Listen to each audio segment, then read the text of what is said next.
नमस्कार, dear sir की अदालत में आपका स्वागत है।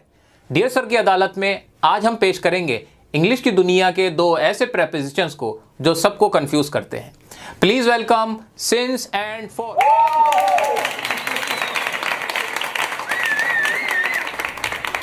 सिंस और फॉर पर इल्जाम है कि ये स्टूडेंट्स को कंफ्यूज करते हैं और इनके मार्क्स छीन लेते हैं। तो आइए पूछते हैं सिंस और फॉर की कहानी इनकी जुबानी। मैं हूँ फॉर और दोस्तों मैं हूँ आपका सिंस। बहुत बहुत धन्यवाद आपका हमें यहाँ बुलाने के लिए। और सर जो भी हम कहेंगे कॉन्सेप्चुअल कहेंगे और कॉन्सेप्ट के सिवा कुछ नहीं कहेंगे। तो आप पर सबसे बड़ा इल्जाम ये है कि आप ये क्लियर नहीं करते कि कहाँ पर सिंस लगाना है और कहाँ पर फॉर। तो सर इसको सीखने के लिए ना हमारी जनता को सीखना पड़ेगा concept, because concept is power. तो शुरू करते हैं आज की कार्यवाही फॉर के साथ। तो जनता जानना चाहती है कि आपका यूज क्या है। मेरा यूज है किसी भी काम की टाइमिंग को बताने के लिए कि कोई काम कितनी देर से चल रहा है। जो काम की ड्यूरेशन होती है वो मैं बताता हूं कि कोई भी काम कितने घंटों से चल रहा है, कितने हफ्तों से चल रहा है, कितने महीनों से चल रहा है। ये सारा हिसाब किताब मैं रखता हूं। एग्जाम्पल के तौर पे he has been learning English for 2 hours. यहाँ पे जो 2 घंटे थे वो इस काम को करने का ड्यूरेशन था, जिसको मैंने काउंट कर लिया और मैंने आपको बता दिया। तो इसी तरह और भी सेंटेंस हो सकते हैं। वह 3 दिन से तुम्हारा इंतजार कर रहा है। मैं 4 हफ्तों से दिल्ली में रह रहा हूं। तुम 5 मिनट से फोन पर बात कर रहे हो। तो मैं बैठा हुआ कैलकुलेट करता रहता हूं, गिनता रहता हूं, टाइमिंग गिनता रहता हूं, ड्यूरेशन गिनता रहता हूं, और जैसे ही आप सेंटेंस बनाते हो मैं साथ में आ जाता हूं। वो सब तो ठीक है, पर लोग पूछते हैं कि फिर सिंस क्या करता है। अरे सर मैं भी किसी काम की टाइमिंग को ही बताता हूँ, लेकिन मेरा टाइमिंग बताने का तरीका थोड़ा सा अलग है। वो एक्चुअली क्या है ना सर, मेरी मैथ जो है वो थोड़ी सी कमज़ोर है जी। तो मैं क्या करता हूँ, मैं पूरी टाइम कैलकुलेट नहीं करता। मैं पूरा टाइम कैलकुलेट ना करके वो पॉइंट ऑफ टाइम, वो डेफिनेट टाइम बताता हूँ कि जहाँ से काम शुरू हो रहा है। जैसे कि सर मैंने मान लीजिए कहा कि he has been learning English since 2017, कि वो है इंग्लिश सीख रहा है 2017 से। तो कितने साल उसको सीखते हुए हो गए वो मैंने नहीं बताया। मैंने तो टाइम बता दिया कि वो 2017 से इंग्लिश सीख रहा है। आपने मान लीजिए मुझसे कहा कि मैं दिल्ली में कब से रह रहा हूँ, तो मैं कहूँगा कि सर मैं दिल्ली में 2002 से रह रहा हूँ। तो अब मुझे कितने साल रहते हुए हो गए, मैंने वो ड्यूरेशन कैलकुलेट करके नहीं बताई। मैंने तो आपको टाइम बता दिया कि सर मैं 2002 से रह रहा हूँ। तो जहाँ पर भी आपको कोई पॉइंट ऑफ टाइम बताना हो ना सर, या जनता आप भी सुनिए, जहाँ पर आपको कोई पॉइंट ऑफ टाइम बताना हो कि जहाँ से कोई काम शुरू हो रहा है, आप मुझे लगाइए, आप सेंस को लगाइए, मैं किसी डेफिनेट टाइम को बताता हूँ।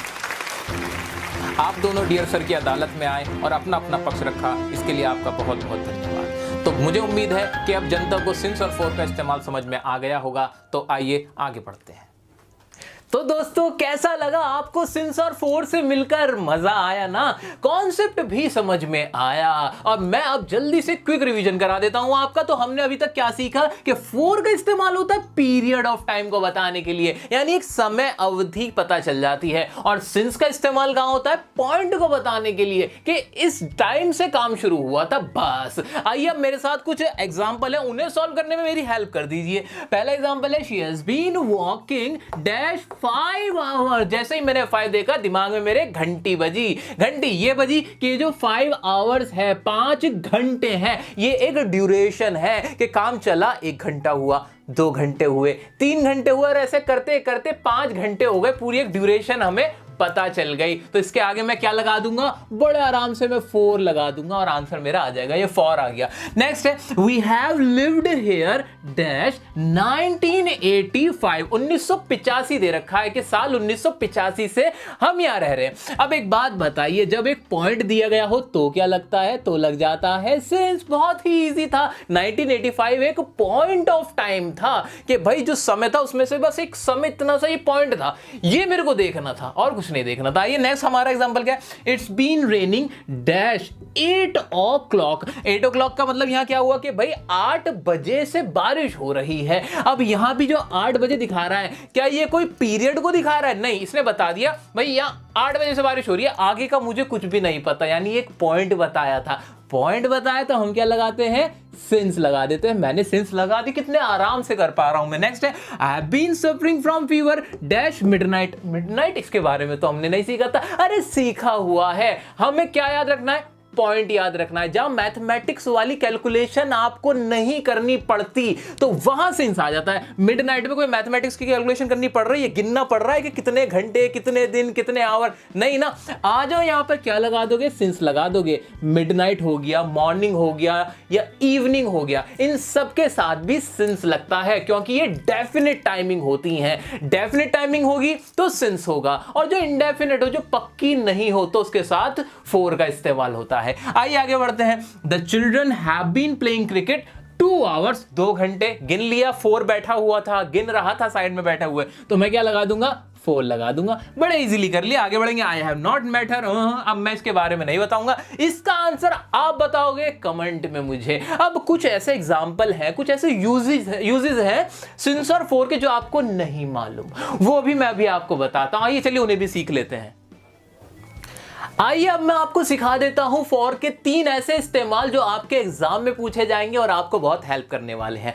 पहला इस्तेमाल है हमारा denotes who is intended to have or use something, यानी जब आपके लिए कोई चीज होती है तब हम फॉर का इस्तेमाल करते हैं। जैसे कि आपको मैंने कोई गिफ्ट दिया आपके बर्थडे पर, तो वो बर्थडे पे जो गिफ्ट मिला वो आपके लिए है, यानी उस पे आपका हक है। यहां पर इंटेंडेड का मतलब यही है कि जो मेरी इच्छा है वो सामने वाले को देने की है, कि वो चीज मैंने आपको दे दी है। तो अब जब ऐसी सिचुएशन होती है तो हम इसका इस्तेमाल करते हैं, फॉर का इस्तेमाल करते हैं। एग्जांपल के तौर पे दिस इज फॉर यू, बहुत बार आपने सुना होगा। दूसरा क्या है, my life is for my country, कि मेरी जिंदगी किसके लिए है, किसके लिए है, मेरी जिंदगी पे किसका हक है, माई कंट्री का हक है, किसी और का हक मत समझ लेना। मेरे देश का अधिकार है मेरी लाइफ पर, तो तब हम इस्तेमाल करते हैं फॉर का। अब सुनो दूसरा इस्तेमाल क्या है, इन एक्सचेंज ऑफ समथिंग। बहुत मजेदार इस्तेमाल है,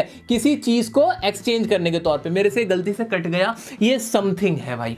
क्या है इसका एग्जाम्पल, क्या है, I will give you my phone for 1 like. ये जो मेरा फोन है ये मैं आपको दे दूंगा, आप मुझे 1 लाइक दे देना। ये डील हो गई आपकी और मेरी। अच्छा, आपकी नॉलेज के लिए बता दूं, ये बहुत सस्ता सा फोन है, ये लेने से भी आपका कोई फायदा है नहीं, लाइक ऐसे ही दे दो तो ज्यादा अच्छा है। क्योंकि अगर ये फोन आप ले लोगे तो जो आपकी थोड़ी बहुत रेपुटेशन इंप्रेशन है ना जमा हुआ, वो भी खत्म हो जाना है। ठीक है, खैर इसे मैं फेंक देता हूं। ठीक है, तो एक्सचेंज क्या कर रहे हो, फोन का एक्सचेंज कर रहे हो। किससे एक्सचेंज कर रहे हो, हार्ट से, 1 लाइक से आप इसको एक्सचेंज कर रहे हो। तो जब हम कोई भी चीज दुनिया की एक्सचेंज करने की बात करते हैं तो हम इस्तेमाल करते हैं फॉर का। क्लियर है जी, बिल्कुल क्लियर है। नेक्स्ट एग्जांपल एक और था, these books are available for ₹100 each. आपने इस्तेमाल होता देखा भी होगा, लेकिन आपके दिमाग में खुजली होती होगी कि यार ये फॉर क्यों आ रहा है यहाँ पे। अब समझ में आया ना क्यों आ रहा है, अब क्लियर है ना माइंड। देखो जब नॉलेज होती है ना, माइंड क्लियर रहता है, और क्लियर माइंड ही हमें कॉन्फिडेंस देता है, याद रखना। आगे बढ़ते हैं, और क्या है। अच्छा, एग्जांपल कोई और से भी आप भी यूज कर सकते हो। यहाँ 10 के 10 लिख दूं मैं, 100 एग्जांपल लिख दूं, रूल चेंज नहीं होगा, यही रहेगा। Considering what can be expected from somebody something, ये बड़ा अजीब सा है। इसका मतलब क्या हुआ, एग्जाम्पल से समझाऊंगा। That's too much work for you. इसका मतलब क्या है कि भाई ये बहुत ज्यादा काम है आपके लिए, आप नहीं कर सकते इतना सारा काम। यानी आपको करना क्या, इस फॉर को हटाओ 1 सेकंड, यहां पे इस फॉर की जगह ने पूरी लाइन लिखो और अब पढ़ो मेरे साथ। That's too much work considering what can be expected from you. इसका यही तो मतलब हुआ। यानी हम फॉर का इस्तेमाल तब करते हैं जब हम किसी से उम्मीद करते हैं कि भाई वो इतना काम कर सकता है। हमारी जब उम्मीद हो सामने वाले से कि वो इतना काम कर सकता है, या किसी चीज से उम्मीद हो कि वो चीज इतना काम कर सकती है, तब भी हम फॉर का इस्तेमाल करते हैं। अब इस सेंटेंस में क्या हुआ, भाई मैं मान रहा हूं कि जो काम था ना ये बहुत ज्यादा है आपके लिए। नेक्स्ट क्या एग्जांपल, इससे और अच्छी बात सब क्लियर हो जाएगी। You are bad for a beginner, कि आप बुरे हो किसके लिए, बिगिनर के लिए। इसका मतलब बिगिनर कौन है, अगर इसकी हिंदी में देखूं तो बिगिनर के लिए बुरे हो मतलब बिगिनर से लड़ाई हुई है क्या। अरे नहीं भाई, ये कहना ये चाह रहा है कि यू आर बैड, आप बेकार हो, आप बुरे हो, खराब हो। क्यों, आपसे उम्मीद नहीं की जाती, क्या एक बिगिनर के तौर पर आप बहुत बुरा परफॉर्म करते हो। इसका मतलब ये हुआ यहाँ पे। क्लियर है, आगे बढ़ते हैं। एक और एग्जांपल लिखा है, you are tall for your age, कि आप टॉल हो यानी आप लंबे हो अपनी एज के हिसाब से, जो मुझे आपसे उम्मीद है कि आपको जितना होना चाहिए उससे कहीं ज्यादा लंबे हो, तो इसलिए भी यहां पर मैंने 4 लगा दिया था। कम इस्तेमाल होता है बट होता है, एग्जाम में आता है, जगह जगह पूछा जाता है। मुझे उम्मीद है अब आपको ये वाले इस्तेमाल भी क्लियर होंगे। ये मैंने कोशिश की थी सम अप करने की फॉर के इस्तेमाल के, सिंस के भी 1-2 इस्तेमाल है, वो भी सुनो और देखो।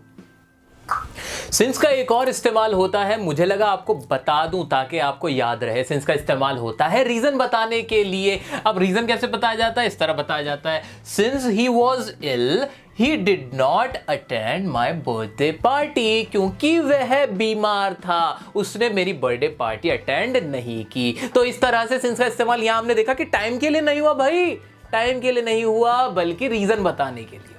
नेक्स्ट क्या है वो देख लेते हैं। Since I was poor I had to sacrifice my dreams, क्योंकि मैं गरीब था इसलिए मेरे को अपने ड्रीम्स सेक्रीफाइस करने पड़े, उनकी बलि देनी पड़ी। ऐसा होता है, कई लोगों के साथ होता है, तो वो सिंस लगा लेते हैं वहां पर। ठीक है, तो मुझे उम्मीद है कि आपके साथ कभी ऐसा नहीं होगा, क्योंकि हम आपके साथ हैं, हम आपको सिखा रहे हैं, हम अपनी पूरी ताकत के साथ, पूरी कोशिशों के साथ लगे हुए हैं। तो मुझे उम्मीद है अब आपके सिंस और 4 के डाउट तो ऐसे छूमंतर हो गए होंगे जैसे कि जादू।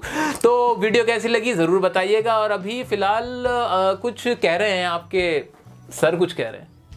दोस्तों अगर आपको ये वीडियो पसंद आई हो तो आप वीडियो को लाइक कर सकते हैं, चैनल को सब्सक्राइब कर सकते हैं अगर नहीं किया है तो।